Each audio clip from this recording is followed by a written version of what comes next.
Bien, esta noche nos corresponde hablar sobre un tema muy importante que se dio durante la Reforma Protestante y estamos hablando de las cinco solas, de las cinco solas.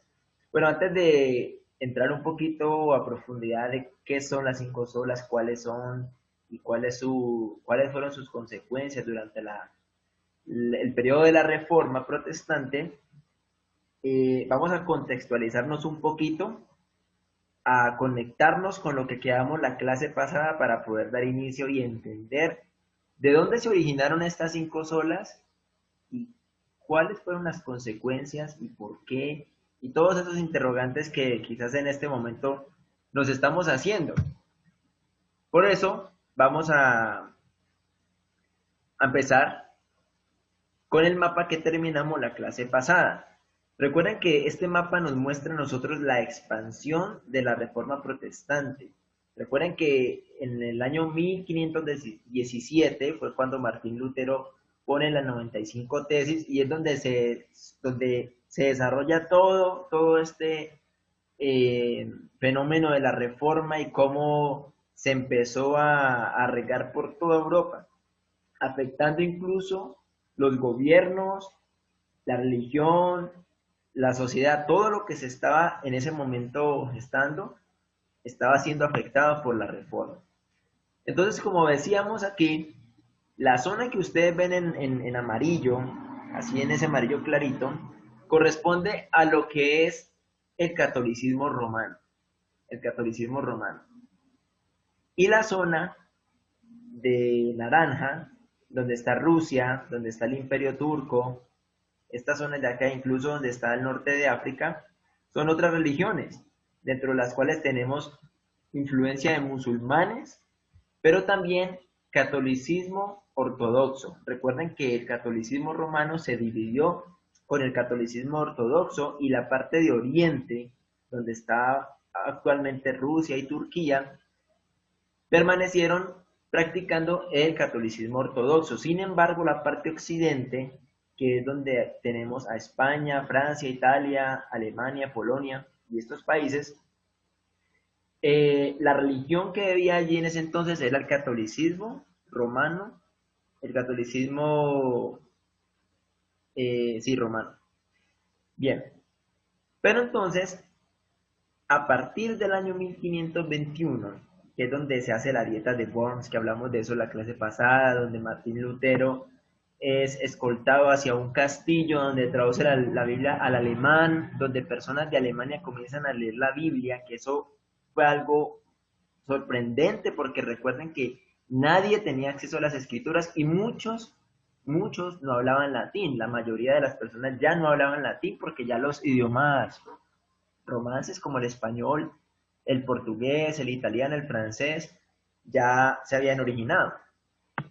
Por lo tanto, nadie tenía acceso a las escrituras. Entonces, aquellos hombres que empezaron a traducir la Biblia al español, al italiano, al portugués, al alemán, fueron los primeros que le aportaron a estas personas la capacidad y el privilegio de poder leer las escrituras que habían estado encerradas, por decirlo así, por más de 1000 años por la Iglesia Católico Romana.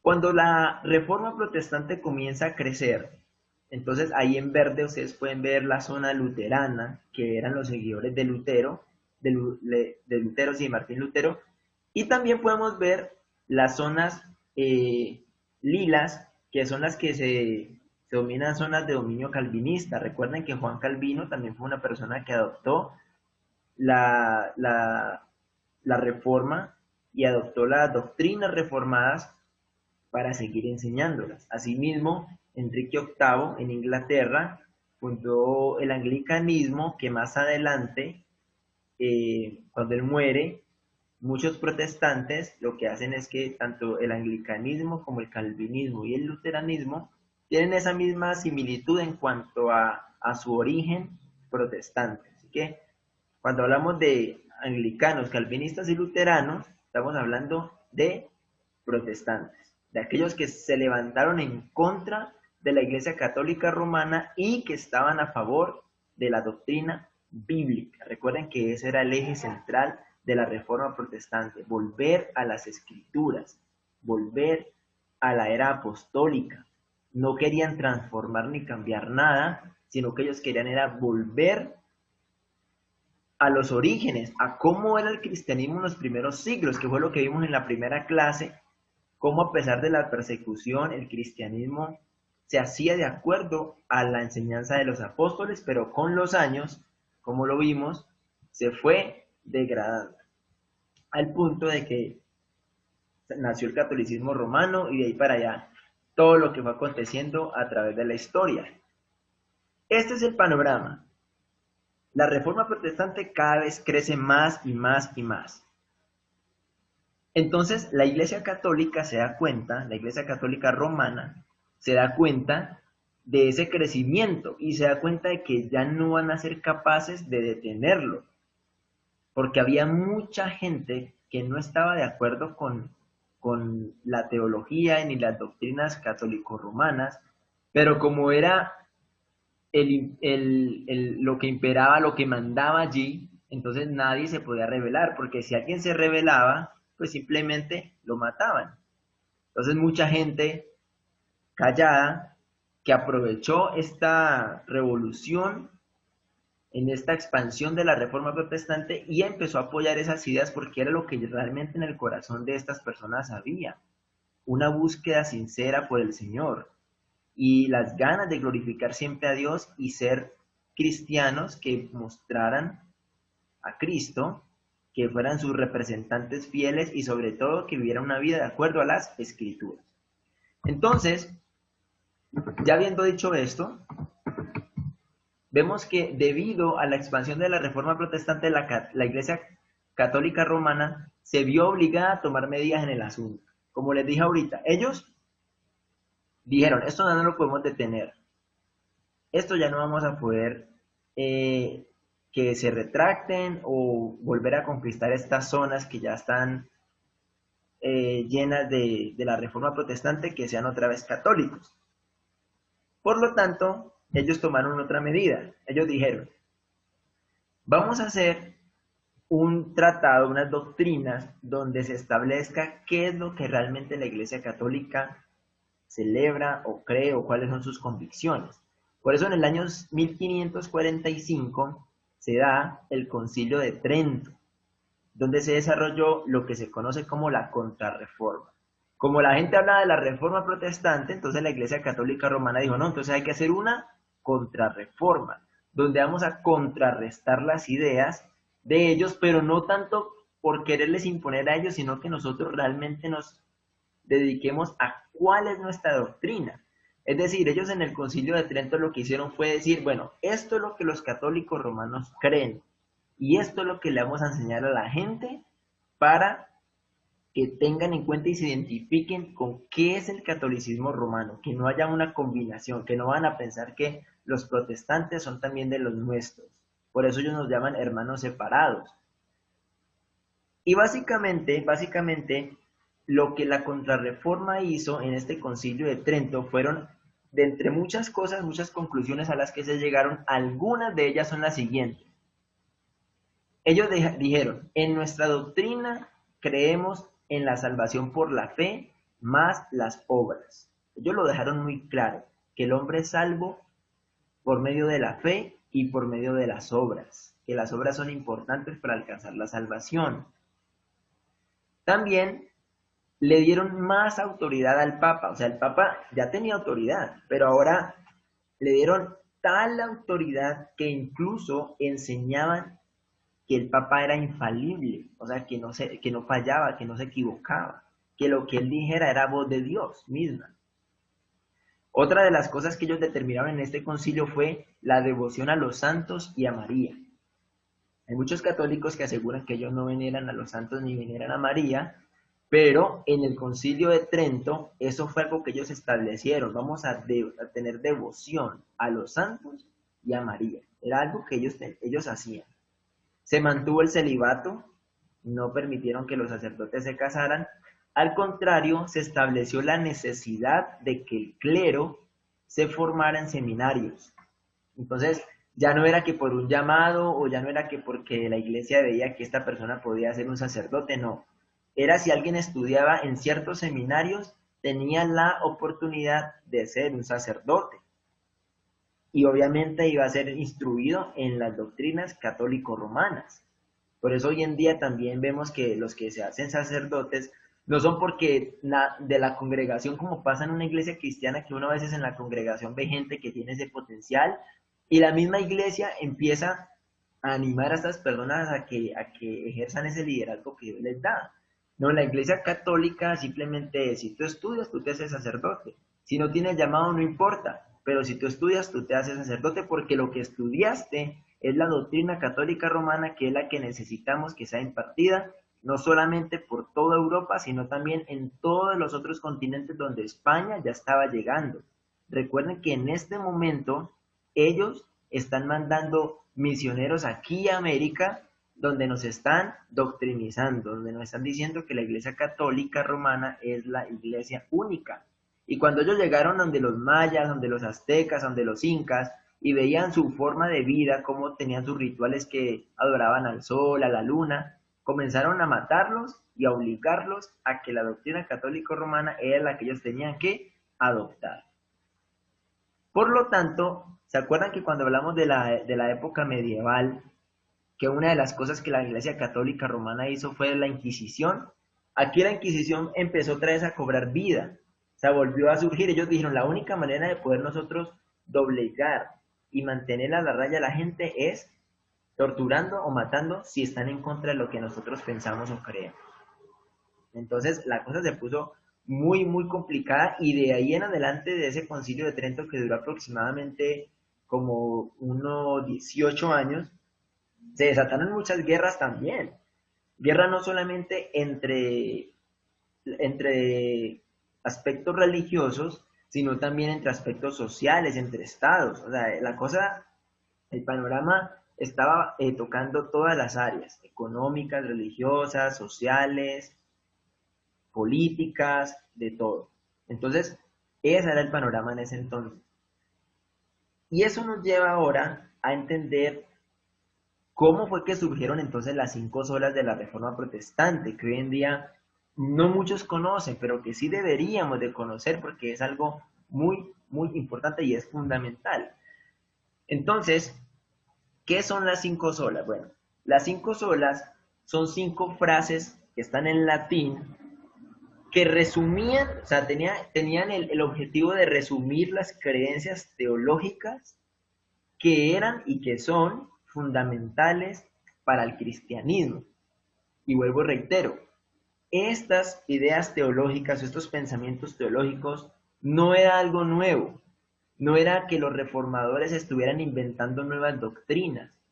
Lo que ellos estaban dejando claro era que la Iglesia Católica Romana no tenía nada de sana doctrina y que todo había sido un invento o había sido cambiado a través de la historia, y que estas 5 solas, que estas 5 frases resumían en esencia la teología bíblica y lo que los apóstoles enseñaron.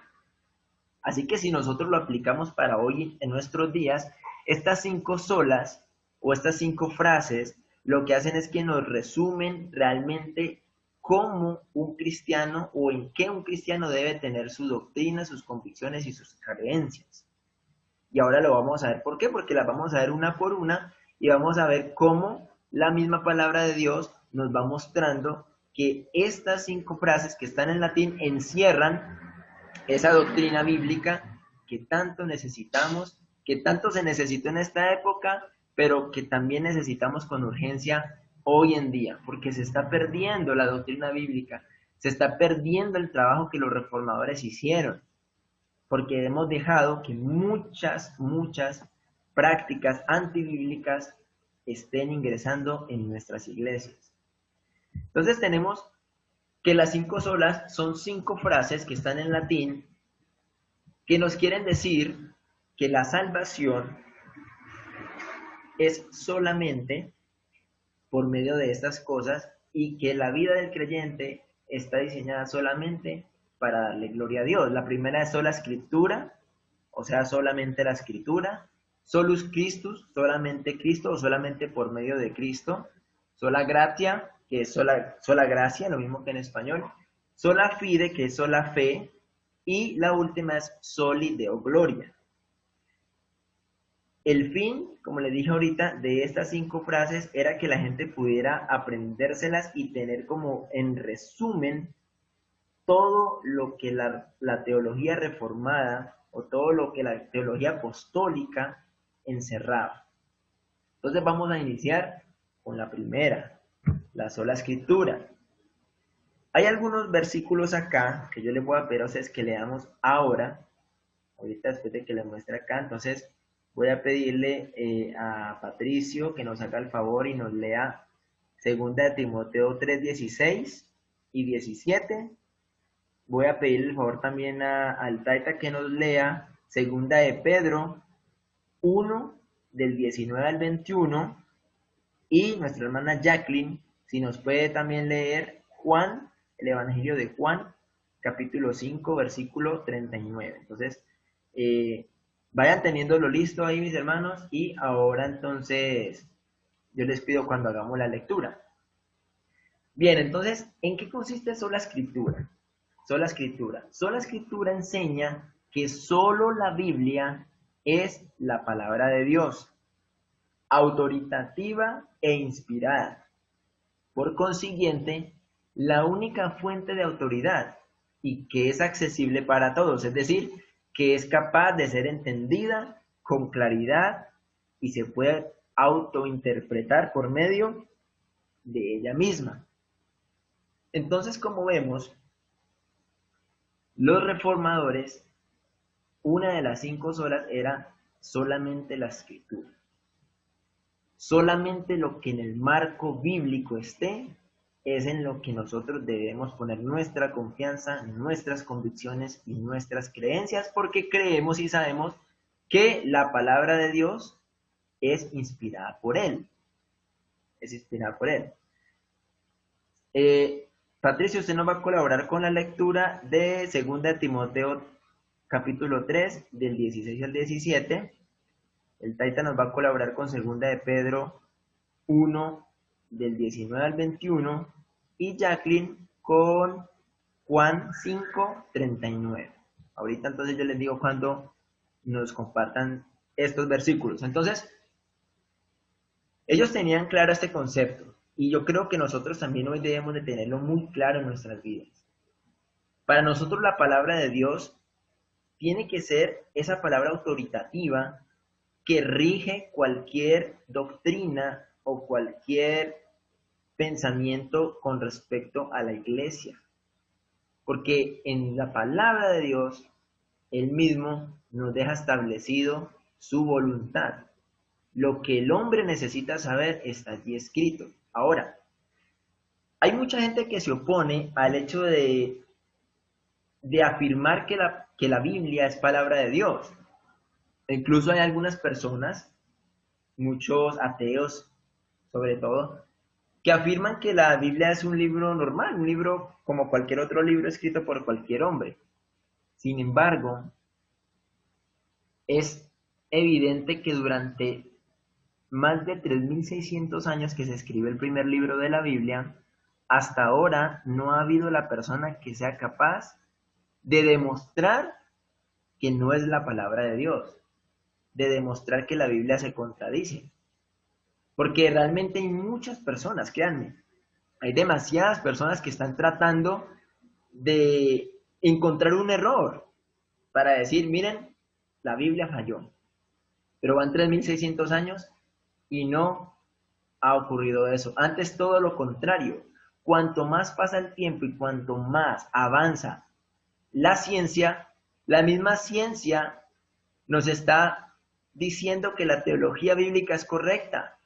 Cosas que estaban escritas en el libro de Job, el primer libro que se escribió, fueron descubiertas apenas en pleno siglo XX y siglo XXI, como de que la Tierra está suspendida, como de que el Sol mismo gira también. Eso fue algo que apenas se descubrió en el siglo XXI, que el Sol también giraba sobre su propio eje y también tenía traslación, como lo hace la Tierra, que las corrientes del mar hay ríos dentro del mar, esas son cosas que se estuvieron descubriendo hace poco y que en la Biblia ya están escritas, pero uno realmente no lo había visto de esa manera hasta que la misma ciencia no va en contra de la teología, antes todo lo contrario, la ciencia complementa a la teología. Entonces, nos queda claro de que esta sola escritura o la Biblia es infalible. ¿Qué quiere decir que es infalible? La Biblia es infalible porque la Biblia no falla. La Biblia no falla. Todo lo que está escrito o sucedió, o está sucediendo, o sucederá, tal cual como está allí. La Biblia y la palabra de Dios nunca, nunca, nunca falla. También tiene otra característica que es inerrante y es muy parecida a la infalibilidad, pero la inerrancia tiene que ver con que no tiene errores, no se contradice, aunque aparentemente hay gente que dice, ay, pero es que ese texto se está contradiciendo con este, cuando se le hace una exégesis al texto, cuando se aplican principios de hermenéutica, que es interpretación de textos, nos damos cuenta de que realmente no se están contradiciendo. Y eso nos lleva a nosotros a querer profundizar y a tener que profundizar más en las escrituras. Y realmente, hermanos, es vital que nosotros como creyentes tengamos la práctica de leer las escrituras a diario, y no solamente de leerlas, sino de meditar en ellas, de profundizar en ellas y de estudiar. Y de saber que es Dios mismo hablando. La voz de Dios en este libro. Alguien decía, si tú quieres escuchar la voz de Dios audible, entonces lee tu Biblia en voz alta. Porque cuando tú lees la Biblia, estás leyendo las palabras que el mismo Dios inspiró, que el mismo Dios respiró y puso en la mente de estos autores. Por lo tanto, la Biblia es suficiente. La palabra de Dios es suficiente. Y esto era lo que los reformadores querían dejar claro. Ellos decían, no hay necesidad de otros libros, no hay necesidad de nuevas revelaciones. Todas las revelaciones ya están en la palabra de Dios. Y eso se dejó muy claro en el 1500 y en el 1600. Eso se dejó muy claro. No hay más revelación. Y es interesante ver cómo hoy en día hay gente que está saliendo con estas ideas y estos pensamientos. Es que Dios me mostró, es que Dios me reveló, es que Dios me dijo a mí algo que iba a pasar que no se lo ha dicho a nadie. Si la Biblia es suficiente, si la revelación de Dios se cerró cuando Juan escribió Apocalipsis en la isla de Patmos en el año 95, si la revelación de Dios se cerró allí, no entiendo por qué hay mucha gente que sale y surge diciendo que Dios le ha revelado nuevas cosas. Y lo más interesante y a la vez gracioso de todo es que hoy en día, después de tantos años, donde se luchó contra ese tipo de herejías, contra ese tipo de falsas enseñanzas, hoy en día están surgiendo.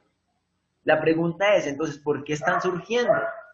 ¿Por qué hoy en día hay tanto falso maestro y tanto falso pastor? Y la respuesta es muy sencilla. Hay mucha falsa doctrina y falsas enseñanzas por el simple hecho de que los cristianos no estamos leyendo las escrituras. Porque si los cristianos leyéramos las escrituras, estaríamos llenos de las escrituras y sabríamos identificar cuando algo no va de acuerdo a las escrituras y haríamos lo que las escrituras nos dicen que hagamos en esos momentos, que es denunciar y anunciarle a las personas de que lo que ellos están enseñando no es correcto. Y los otros entenderían, porque también leerían la Biblia. Entonces, básicamente lo que nosotros tenemos que pensar en este momento es cómo estoy yo delante de Dios con respecto a mi lectura. Si estoy leyendo la Biblia y si estoy leyendo, estoy meditando en ella lo suficiente de tal manera que yo pueda realmente cambiar mi vida, vivir una vida que agrade a Dios, vivir una vida distinta, o la estoy leyendo por cumplir, o la estoy leyendo para ganarme el favor de Dios. Son cosas que nosotros tenemos que realmente preguntarnos. Bien, hermano Patricio, entonces, ¿nos puede colaborar usted con la lectura Segunda carta de Pablo a Timoteo, capítulo 3, versículos 16 y 17. Listo, hermano. Dice, toda la escritura es inspirada por Dios y útil para enseñar, para redarguir, para corregir, para instruir en justicia, a fin de que el hombre de Dios sea perfecto, enteramente preparado para toda buena obra. Amén. Amén, hermano, amén. Entonces, miremos cómo el apóstol Pablo le está diciendo a Timoteo que toda la escritura es inspirada, y esa palabra en el original es respirada. Uno piensa en inspirar cuando alguien dice, me inspiró esta persona y voy a escribir, ¿no? En este caso, la palabra inspirada es como si fuera respirada por Dios, o sea, como dictada por Dios, dicha por Dios mismo. Y lo que hacían estos autores era escribir lo que el Espíritu Santo ponía en sus corazones. Y tiene un propósito, porque si ustedes se fijaron en el versículo 17, dice, a fin de que el hombre de Dios sea perfecto. Perfecto quiere decir íntegro, completo, completo, que no le falte nada, enteramente preparado para toda buena obra. Entonces miren que las escrituras tienen ese fin, tienen el fin de perfeccionar al hombre a la imagen de Cristo, a que seamos como Cristo y a que entendamos que ella nos enseña, nos redarguye, nos corrige y nos instruye en justicia. Es nuestro manual. Nosotros sin la Biblia no vamos a poder vivir una vida que agrada al Señor, porque allí es donde de Dios les especifica qué es lo que Él quiere que nosotros hagamos. Ahorita nos lee por favor segunda de Pedro 1, del 19 al 21. Ok, hijo, buenas noches para todos, Dios los bendiga. Ahí me escucha, ¿no? ¿Ahí me escucha yo? Sí. Bueno, tenemos también la palabra profética más segura, a la cual hacéis bien en estar atentos como a una antorcha que alumbra en lugar oscuro, hasta que el día esclarezca y el lucero de la mañana salga en vuestros corazones. Entendiendo primero esto, que ninguna profecía de la Escritura es de interpretación privada, porque nunca la profecía fue traída por voluntad humana, sino que los santos hombres de Dios hablaron siendo inspirados por el Espíritu Santo. Amén. Pedro aquí nos está asegurando y afirmando que nosotros debemos de estar totalmente confiados en lo que está allí, porque eso es palabra de Dios. Y al mismo tiempo nos dice que nosotros no debemos interpretar las escrituras a nuestra conveniencia o a nuestra manera, como mucha gente lo hace hoy en día y como lo hacían también los católicos romanos en ese entonces, sino que dice que ninguna profecía de la escritura es de interpretación privada. Es decir, que la escritura se interpreta a sí misma. La escritura se interpreta a sí misma. Listo. Y hermana Jacqueline nos colabora por favor con la lectura de Juan 5:39.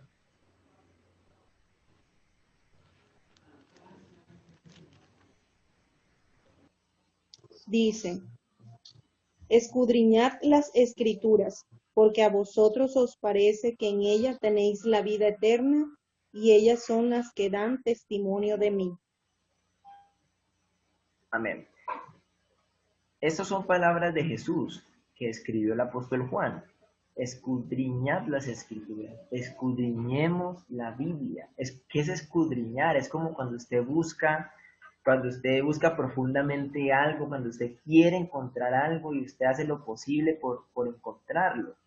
Entonces, aquí cuando la palabra nos dice escudriñemos las escrituras, es que viajemos por las escrituras, naveguemos en las escrituras y deleitémonos en las escrituras. Y esto va de la mano con la oración, porque yo tengo que pedirle a Dios que por medio de su Espíritu Santo Él me revele su palabra para que esa palabra realmente me transforme, me haga distinto. Que no tenga yo solamente en mi cabeza conocimiento y que yo me sepa la Biblia de pe a pa, como se dice, pero realmente no la aplico, no tengo amor. Y eso va de la mano. Escudriñar las escrituras, porque a vosotros os parece que en ellas tenéis la vida eterna. Y es que realmente las escrituras de principio a fin lo que exponen es la voluntad de Dios con el hombre y es el plan de salvación que Dios diseñó para salvar a sus escogidos. Y ellas son las que dan testimonio de mí, dice Jesús. Las Escrituras muestran a Cristo. El Antiguo Testamento es una sombra de lo que iba a pasar, es una sombra de Cristo, y el Nuevo Testamento es la revelación de Cristo.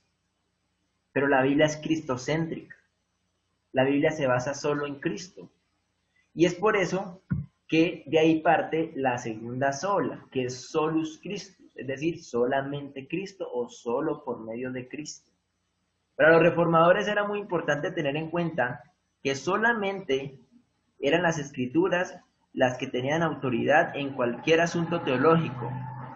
Pero como vimos, la Biblia de principio a fin se centra en la vida de la persona de Cristo, porque es por medio de Cristo que Dios hace todo, no solamente la salvación, porque la palabra dice que en Cristo, por Él y para Él son hechas todas las cosas. Entonces hay una preeminencia y hay una exaltación de Cristo en toda la palabra de Dios que nosotros no podemos pasar por alto. Porque si en la Biblia podemos ver el plan de salvación de Dios para la humanidad, nos vamos a dar cuenta cuál fue el medio que Dios Padre utilizó para darnos esa salvación. Y ese medio que Dios utilizó es nada más y nada menos que su precioso y exaltado Hijo Jesucristo. Por eso estas 5 solas apunta a que solamente en Cristo hay salvación.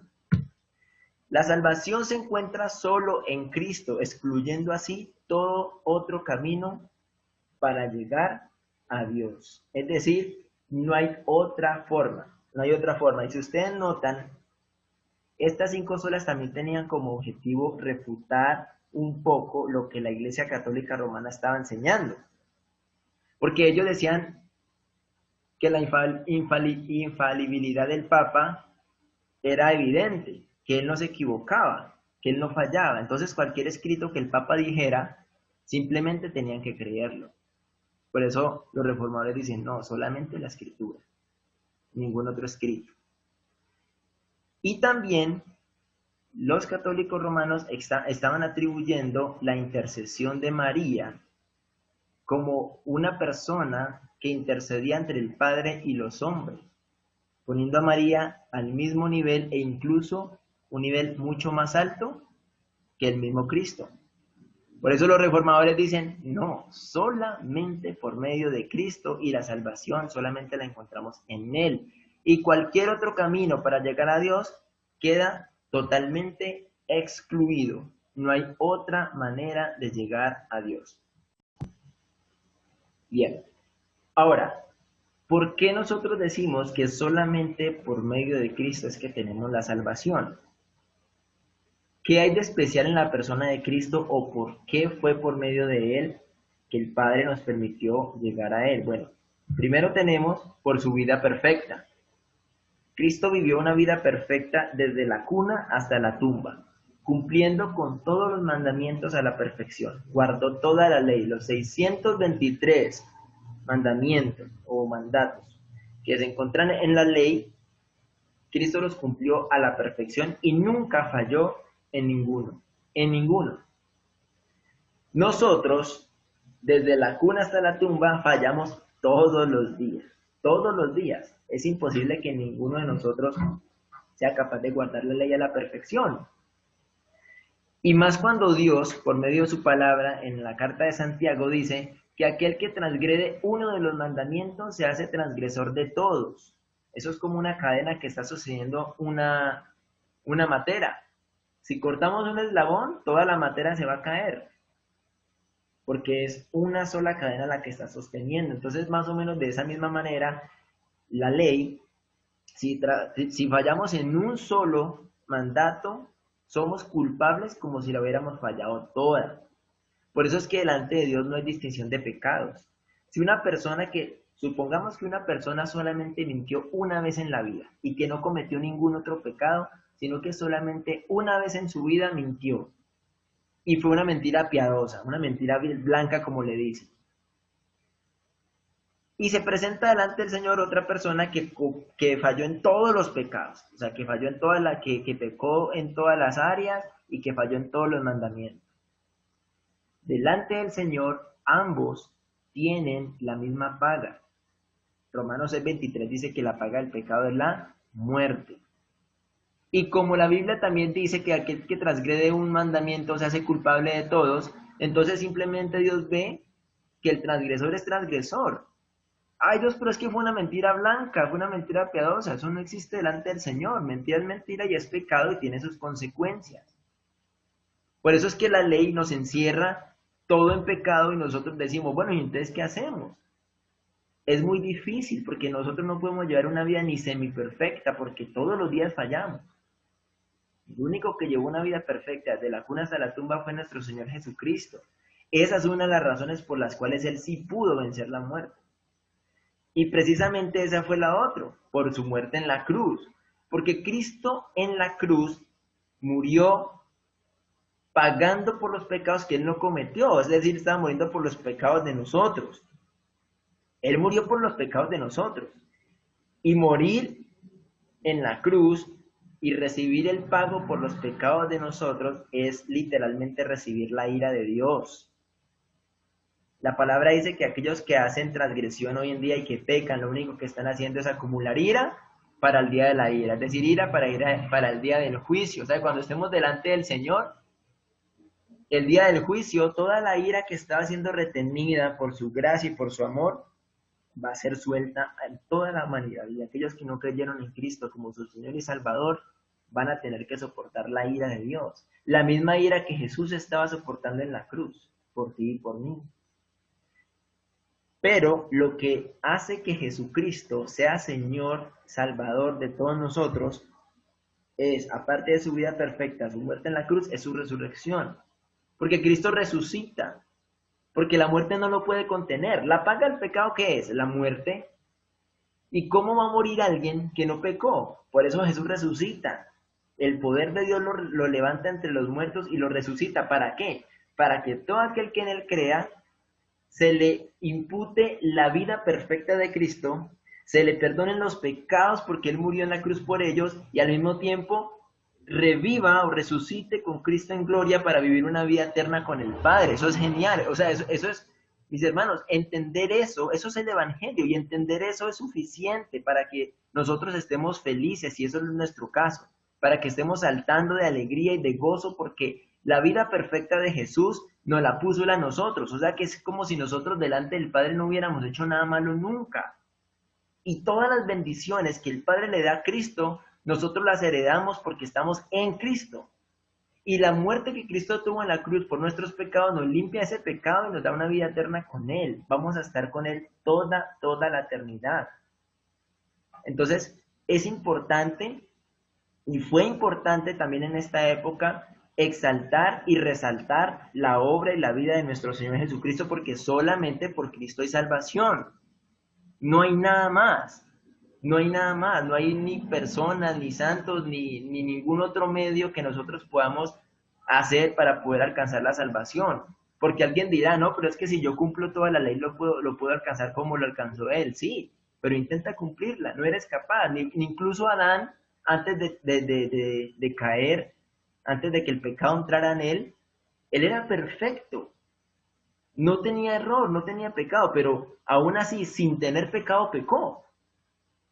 Entonces nosotros no podemos pretender que si es que yo pudiera tener la oportunidad de nacer sin pecado, a lo mejor yo no pecaría nunca. No, hermanos. Sí pecaríamos. Porque cualquier hombre pecaría y le fallaría al Señor. Y en ese momento perdería su vida. Y se condenaría eternamente. Entonces, por eso es que Pablo dice, entonces la ley es mala. No, la ley no es mala. La ley nos muestra lo malo que nosotros somos, pero también nos muestra la necesidad de un Salvador. Y es por eso que nosotros entonces decimos, bueno, entonces, como yo no puedo, como yo no tengo mérito, como yo no tengo las obras, como yo no soy lo suficientemente capaz de alcanzar mi salvación, pero me la están ofreciendo por Cristo, entonces yo me entrego a Cristo y lo recibo como mi Salvador, pero también como mi Señor.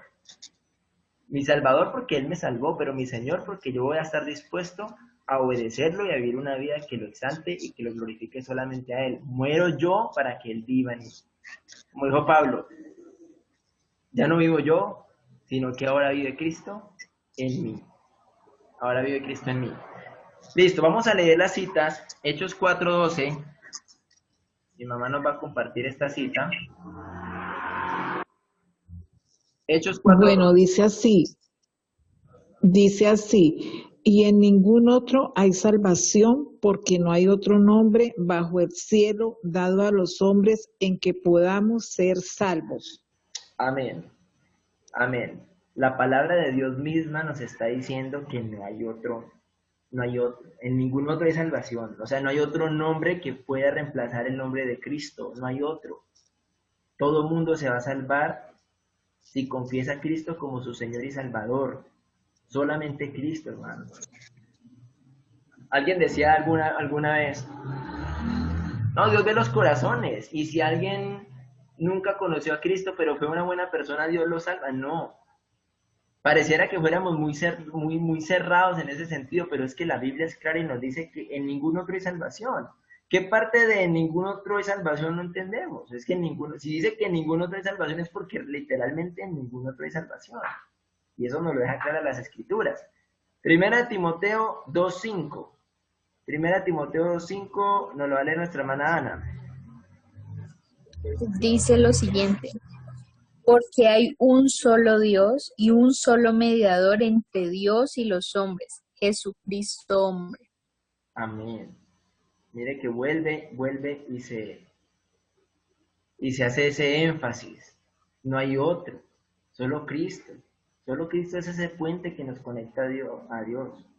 No es María la Virgen, ni los santos, ni los ángeles. Nadie, solamente Cristo Jesús.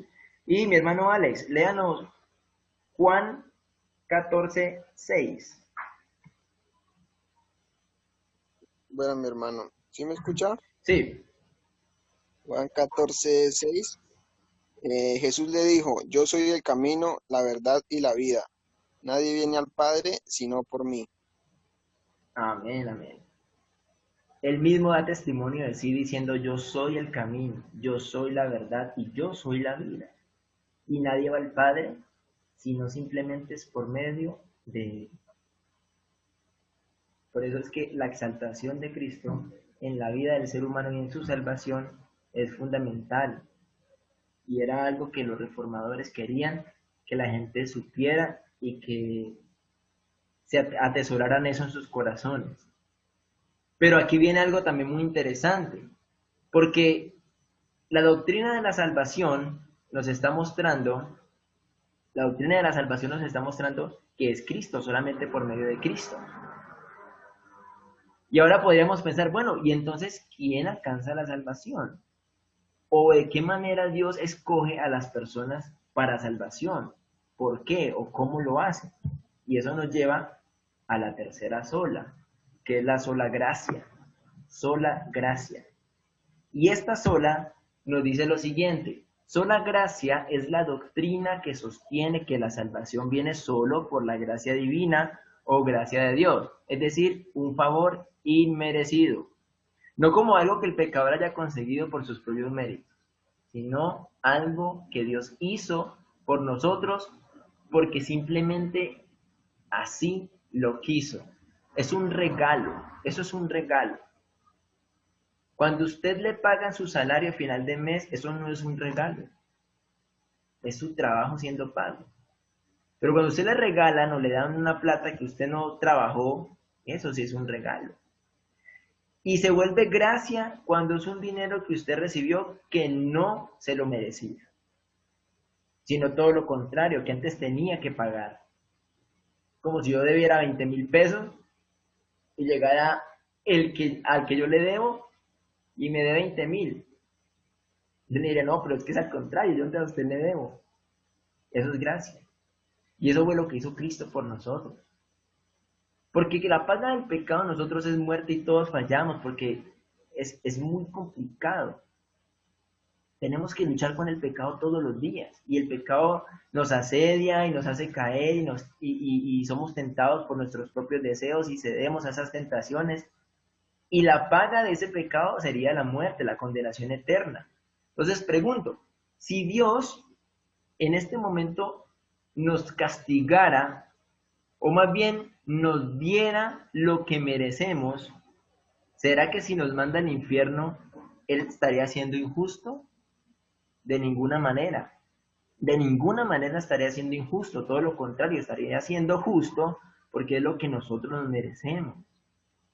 Es lo que nosotros nos merecemos por nuestra transgresión, por nuestro pecado, por nuestra vida desagradable delante del Señor. Pero Dios nos amó tanto, hermanos, Dios nos amó tanto, tanto, tanto, que Él quiso salvar a su pueblo por pura gracia. Porque Dios de antemano ya sabía que nosotros íbamos a fallarle siempre. Dios sabe todo de antemano. A Dios no lo sorprende nada. A Dios no lo sorprende cuando tú haces algo que a Él no le agrada, porque Él ya sabía que eso iba a pasar. Como tampoco le sorprende cuando tú estás así, andando obedientemente delante de Él, porque Él ya sabe que el Espíritu Santo te está ayudando a hacerlo. Nada coge por sorpresa al Señor.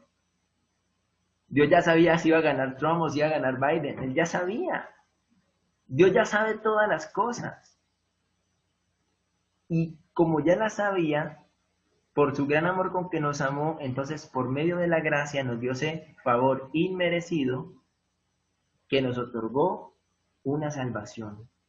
¿Por qué? ¿Qué éramos nosotros para que Él nos diera la salvación? No es que tal vez los que estamos aquí en este estudio somos más dignos de recibirla. Nuestros méritos son mejores que cualquier otra persona. Somos más inteligentes, somos más sabios. ¿Somos de raza más pura que teníamos que ser salvos nosotros? No, antes todo lo contrario. Nosotros somos simples seres humanos que fallamos, que somos infieles delante del Señor. Pero que por Dios tenernos tanto amor, nos concede esta gracia divina, ese favor inmerecido, para que nosotros hiciéramos parte de su reino, para que nosotros hiciéramos parte de su pueblo, y para que aquí en la tierra tuviéramos la oportunidad de, a pesar de nosotros, a pesar de nuestra condición y el pecado remanente que está en nosotros, le podamos dar gracia. Le podamos dar gracias, y que por esa gracia que nos dio, nosotros vivamos una vida digna delante de Él. Así que tenemos que pedirle mucho al Señor que nos ayude, y que realmente nos revele por medio de su Espíritu Santo lo que este regalo, que es solamente por la gracia, no por nuestros méritos, estamos recibiendo hoy en día. Y vamos a leer 3 citas que nos van a complementar un poco esta idea. Le voy a pedir a mi esposa que nos lea Efesios 2:8, nuestra hermana Sandra para que nos lea Tito 2:11, y en Medellín Julián y su esposa, si está conectado allí, nos lee Romanos 3:24. Entonces vamos a iniciar con Efesios 2:8. Dile a mi esposa que nos lea esa. Amén, amor. Saludos a todos, hermanos. Dice, porque por gracia sois salvos por medio de la fe, y esto no de vosotros, pues es don de Dios. Amén. No es de nosotros. La Biblia dice que no son nuestros méritos. Es un don de Dios. ¿Qué es un don? Un regalo. Es un regalo de Dios. Y aparte de ser un regalo, es algo inmerecido. Inmerecido. Hermana Sandra, nos colabora por favor con Tito 2:11. Buenas noches, Dios les bendiga. Dice, porque la gracia de Dios se ha manifestado para salvación a todos los hombres. Amén. Amén. Así es. La gracia de Dios se ha manifestado para salvación. Dios tenía, uno de los atributos de Dios es que tiene mucha gracia. O sea, Él es un Dios de gracia. Pero ¿cómo se iba a aplicar la gracia de Dios en un universo, digamos, donde no había caída? sea, ¿cómo los ángeles iban a ser testigos de la gracia de Dios? ¿Cómo el universo iba a ver que Dios tenía gracia y bondad en su corazón? Pues al salvar al hombre, que es pecador, al salvarnos por su gracia divina, Él está manifestándole al universo que por medio de la salvación, Él está mostrando ese gran atributo. Que gloria a Dios por ese atributo, esa gracia infinita que Dios tiene por nosotros. Y vamos a leer entonces nuestro último texto, Romanos 3:24, allá nuestra familia en Medellín. Bueno, buenas noches, Dios los bendiga. Bueno. Siendo justamente por su gracia, ¿Sí? siendo justificados gratuitamente por su gracia, mediante la redención que es en Cristo Jesús. Amén, amén. Miren, siendo justificados gratuitamente, gratuitamente. El apóstol Pablo hace ese énfasis en que es gratis, en que nosotros no hicimos nada, no pagamos nada para recibirlo. Justificados gratuitamente por su gracia. Ahorita vamos a hablar un poquito de esa palabra justificado. Mediante la redención, que es otra palabra que también vamos a tocar ahorita, que es en Cristo Jesús. Pero la gracia va de la mano con otra palabra que hace parte de las otras solas, que es la cuarta, es sola fide, o sea, sola fe. Y sola fide es la enseñanza que dice que la justificación se recibe solo por la fe, sin ninguna mezcla ni necesidad de buenas obras. Aunque en la teología protestante clásica, la fe salvadora siempre se evidencia por las buenas obras. Entonces, aquí tenemos algo un poco más complejo y como ustedes notan, las 5 solas, su eje central es la salvación, porque ese es el eje central de las Escrituras. Y alguien podrá decir, pero si usted dice que en las 5 solas se resume la teología o la sana doctrina, ¿por qué casi todas las solas van a apuntar a la salvación? Bueno, pues porque la salvación glorifica a Dios y no solamente eso, sino que muestra todos los atributos de Dios y al mismo tiempo no olvidemos que la primera sola, la sola escritura, la escritura lo encierra todo. Entonces todo lo que esté allí es básicamente lo que nosotros como buenos creyentes debemos de tener en nuestra mente, en nuestro corazón, la sana doctrina, todo lo que está en la Biblia. Entonces aquí es importante aclarar algo. Dice que es la enseñanza que la justificación se recibe solo por la fe. Recuerden que los católicos romanos aseguraban y aseguran, porque todavía lo hacen, que la salvación se recibe por la fe más obras. Esta sola deja excluida totalmente a las obras en el proceso de salvación. ¿Por qué? Porque la justificación, es decir, cuando alguien es declarado inocente, eso es justificación, ser declarado inocente. El hecho de que yo sea declarado inocente lo voy a recibir solamente por mi fe puesta en Jesús, por el sacrificio de amor que Él hizo por mí. O sea, si yo confieso con mi boca y creo con mi corazón que Jesucristo murió en la cruz para perdonar mis pecados y que Él llevó mis pecados y la culpa de esos pecados la llevó en la cruz, esa creencia, ese sentimiento allí de creer es el que me va a permitir ser justificado. Y recuerden que ese regalo fue por gracia. Por eso es que están tan de la mano. Y no son las obras. Ahora, ¿qué papel juegan las obras aquí? Las obras juegan un papel importante porque incluso Santiago lo menciona. Y aparentemente se contradice con lo que dice Pablo, pero no es así. Porque Santiago está diciendo que las personas también son, o sea, que las obras en las personas son importantes.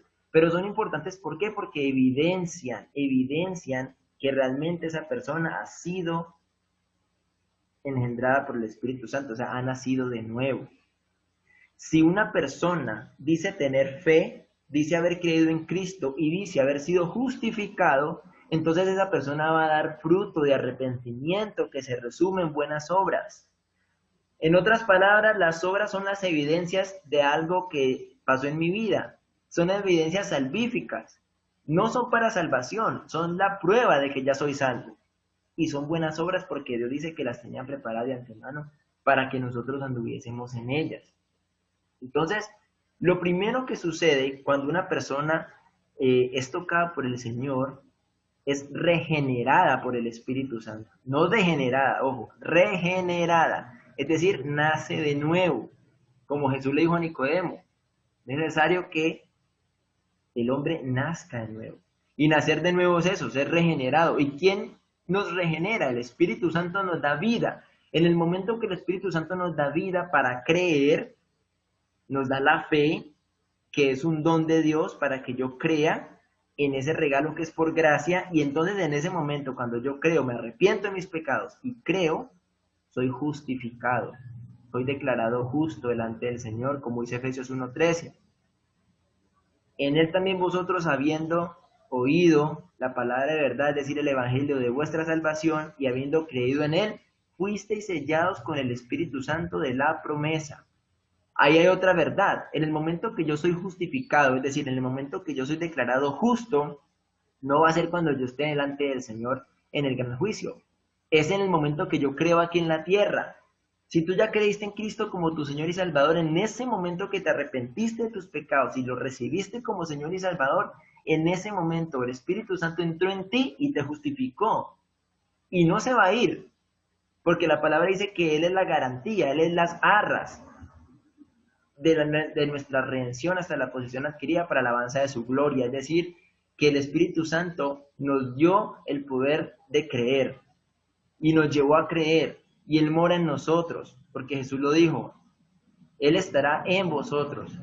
Y ahora el Espíritu Santo está en nosotros ayudándonos a vivir una vida que lo agrade a Él. Eso es lo que conocemos como la santificación. Entonces, regeneración, creemos. Cuando creemos por medio de la fe, somos justificados. Y cuando somos justificados es porque el Espíritu Santo ya entró a morar en nosotros para hacernos vivir una vida en santificación. Es decir, que nosotros muramos más a nuestra carne y que sea el Espíritu Santo quien nos domine, quien nos controle. Seamos controlados por el Espíritu Santo. ¿Cómo? Mostrando el fruto: amor, gozo, paz, paciencia, bondad, benignidad, fe, mansedumbre, dominio propio. Una persona que esté llena de estas cosas es una persona que está llena del Espíritu Santo, y esas son las obras, esas son las buenas obras que evidencian la salvación en el creyente. Y de principio a fin, mis hermanos, todo lo ha hecho Dios, todo lo ha hecho Dios. Él nos regeneró, nos justificó, nos santificó, y Él nos va a glorificar también, que es la última etapa de la salvación, la glorificación. En Romanos lo dice: a los que Él llamó, a esos también predestinó, y a esos también justificó, y a esos también glorificó. Y hablan pasado. Es decir, que lo que vino a hacer Jesucristo aquí en la tierra fue cumplir con algo que Él ya había establecido desde antes de la fundación del mundo. Y si tú y yo estamos ahí, démosle gracias al Señor. Pidámosle a Dios que todos los días nos revele su evangelio, su bendito evangelio, porque en eso es que nosotros tenemos que centrarnos y poner toda nuestra mirada. Sola Escritura, solo Cristo, sola gracia y sola fe, porque es por medio de Cristo y solamente para Cristo que nosotros vivimos y estamos acá. Así que, mis hermanos, la fe es ese medio de gracia que nos permite llegar al cielo. Ahora, esa fe realmente no es la que nos salva. O sea, lo que nos salva a nosotros es Cristo. Pero la fe es ese regalo que Dios nos da para que creamos en el regalo que nos dio de la salvación. Me explico. Dios manda a su Hijo a morir por nosotros en la cruz para que todo aquel que en él quiera no se pierda, sino que tenga vida eterna. Sabemos que ese regalo de salvación lo hace por gracia, no lo merecemos. Pero aparte del regalo, también nos proporciona el medio para que nosotros alcancemos el regalo.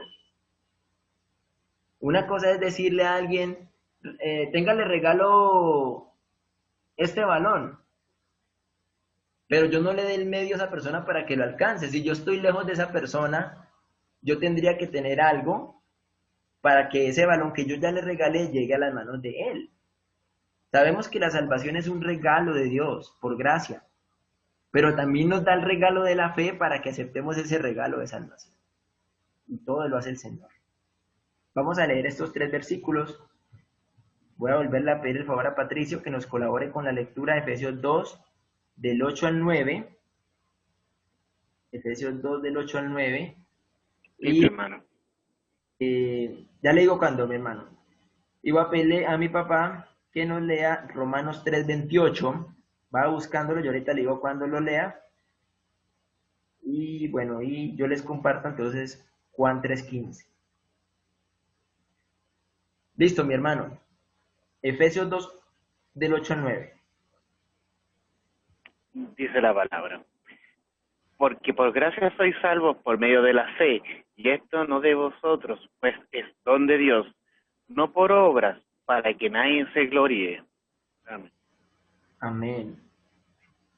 No por obras, no por obras. Y eso es un don de Dios, tanto la gracia, su salvación por gracia, y tanto la fe son regalos de Dios. Léanos Romanos 3:28.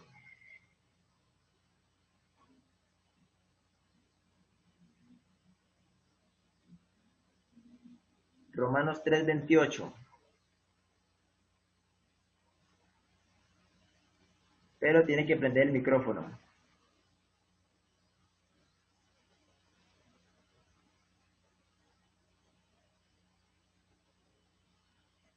No lo escuchamos.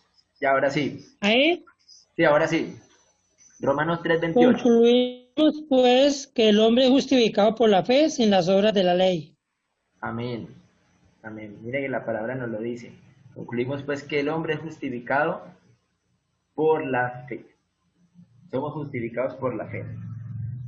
Y también tenemos Juan 3:15, que es un versículo muy conocido, bueno, más conocido el 3:16, pero también el 15, nos dice que para que todo aquel que en él cree no se pierda, mas tenga vida eterna.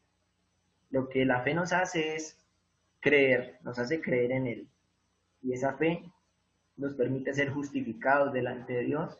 Y si justificados, santificados, y si santificados, glorificados. Así que, como dice acá, vamos a tener vida eterna y no nos vamos a perder. Solamente por la gracia de Dios. Entonces, miren, mis hermanos, que hasta aquí es fundamental entender que el centro de todas las escrituras lo que apunta es a esa obra salvífica de Cristo para su pueblo. Y el hecho de nosotros estar en Cristo nos permite tener todas las bendiciones que podemos encontrar en Él. Así que toda la vida cristiana se resume en eso. Y como ya sabemos que es solo por Cristo y para Cristo, entonces la última sola nos lleva a que todo lo que nosotros hagamos le demos la gloria a Dios. Y que el hecho de saber que la salvación es por gracia, por medio de la fe y solamente por Cristo, eso nos apunta a que solo a Dios sea la gloria por los siglos de los siglos. Soli Deo Gloria enseña que toda la gloria es solo para Dios. Puesto que la salvación solo se lleva a cabo a través de su voluntad y acción, no solo el don de la redención, todo suficiente de Jesús en la cruz, sino también el don de la fe en esa redención, creada en el corazón del creyente por el Espíritu Santo, que es lo que yo les hablaba ahorita de la santificación. Y la redención es pagar por rescatar por precio. Eso fue lo que hizo Dios, nos redimió por medio de Jesús. La redención es un rescate que se paga con un precio, y el precio que pagó Jesús fue su sangre. Y el precio que pagó el Padre fue su único Hijo. Así que no es cualquier precio. Eso valimos nosotros, la sangre de nuestro Señor Jesucristo. Pero gracias a esa sangre y gracias a ese sacrificio de amor que Él hizo por nosotros, es que hoy podemos decir que vamos a gozar de una vida eterna si ya lo hemos recibido como nuestro Señor y Salvador y estamos andando una vida que realmente le demuestre. Porque hay muchos cristianos nominales que dicen ser creyentes, que dicen ser salvos, pero sus obras demuestran lo contrario. Entonces, mis hermanos, por eso es que Santiago hace tanto énfasis. La fe sin obras es muerta, porque yo no puedo simplemente decir que soy cristiano y yo me examino mi vida y realmente no estoy viviendo una vida que agrade al Señor. Obvio que estamos batallando con el pecado, porque el pecado mora en nosotros, pero que no sea una práctica del pecado, que eso no se convierta en que yo todo el tiempo estoy fallando en lo mismo y en lo mismo y en lo mismo y no siento nada.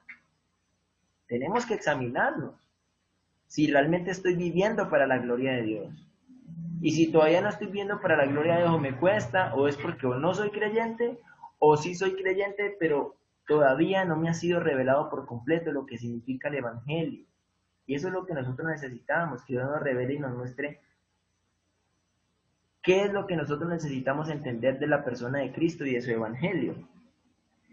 Efesios 1, del 4 al 6, dice lo siguiente: según nos escogió en Él antes de la fundación del mundo. Mire, Dios ya nos había escogido. ¿Para qué? Para que fuésemos santos y sin mancha delante de Él, en amor, habiéndonos predestinado para ser adoptados hijos suyos por medio de ¿quién? De Jesucristo, según el puro afecto de su voluntad. Mire que ahí está diciendo que solo es por Cristo. Y por gracia, porque fue de su voluntad, fue por su amor. ¿Para qué? Para alabanza de la gloria de su gracia, es decir, soli deo gloria, para alabanza de la gloria de su gracia, con la cual nos hizo aceptos en el amado. Estos versículos preciosos resumen lo profundo y lo complejo de la salvación, pero al mismo tiempo nuestra seguridad y nuestra confianza y nuestra absoluta rendición a Cristo Jesús. Si estamos en sus manos, somos salvos por gracia, eso no nos lo arrebatará nadie, porque dice la palabra que ni la vida, ni la muerte, ni los ángeles, ni potestades, ni ninguna otra cosa creada nos podrá separar del amor de Dios que es en Cristo Jesús. Y culminamos estas citas leyendo Isaías 43:7. Dice así: todos los llamados de mi nombre, es decir, los que ahorita estamos leyendo, los que Él predestinó, todos los llamados de mi nombre, para gloria mía los he creado, los formé y los hice. ¿Qué quiere decir esto, mis hermanos? Que nosotros fuimos creados para la gloria de Dios. Hay gente que dice, es que nosotros fuimos creados para ser felices, para buscar la felicidad. No, nosotros fuimos creados para la gloria de Dios. Pero si nosotros vivimos para la gloria de Dios, vamos a ser felices. Porque si estamos cumpliendo con lo que nosotros, en lo que nosotros fuimos creados, es decir, si nosotros estamos llevando a cabo nuestro rol, el cual nosotros debíamos de ejercer acá en la tierra, hermanos, pues vamos a ser felices. Pero si una persona va a estar en contra de su rol, es decir, de darle la gloria a Dios, si no le está dando la gloria a Dios, su vida es una vida desdichada y desgraciada, porque no está viviendo para lo que fue creado, no está haciendo lo que le corresponde hacer. Así que si nosotros somos cristianos, entonces tenemos que decirle a Dios que nos ayude a que podamos vivir todo para la gloria de Dios. Y es por eso que esta casita que vemos aquí podría resumir básicamente lo que vimos hoy. Sola escritura sería la base, porque en la Biblia es donde está escrito todo lo que hoy hablamos, ¿sí? Y podríamos establecerlo en estos tres pilares, donde está solo Cristo, que es solo por gracia y es solo por la fe. El fin del hombre es conocer a Dios y darlo a conocer y entender de que Él nos salvó por amor y por el puro afecto de su voluntad. Y todo eso va cobijado por este techo donde vemos que todas las cosas son para la gloria de Dios. Y termino diciendo esta cita del pastor Miguel Núñez. Estas frases representan el corazón de la teología reformada y resumen verdades no negociables del Evangelio. La fortaleza de una iglesia depende de las verdades que la sustentan, y de ahí que toda iglesia bíblica necesite no solo abrazar estos principios, sino también proclamarlos de una manera que garantice que estos sean pasados a la próxima generación. No podemos permitir que este legado tan grande, que estos hombres de Dios, estos reformadores que Dios levantó en esta época, se vaya decayendo cada vez más. Si somos creyentes, estamos llamados a exaltar la gloria de Dios todo el tiempo y a ser bibliocéntricos, a ser cristocéntricos, a que toda nuestra vida cristiana gire en torno a la gloria de Dios, hermano. Y que le pidamos mucho a Dios que ese evangelio, ese bendito evangelio, lo podamos todos los días entender cada vez más para que podamos vivir una vida que muestre a Cristo, una vida que lo glorifique y una vida de ejemplo para todos.